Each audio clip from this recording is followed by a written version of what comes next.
பெருக்கல் வகுத்தலுக்கு கூடும் நேரம் வழி இருக்கு.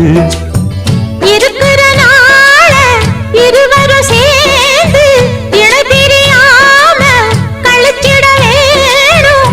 ஏதோ ஏதோ சொல்ல தோணும்.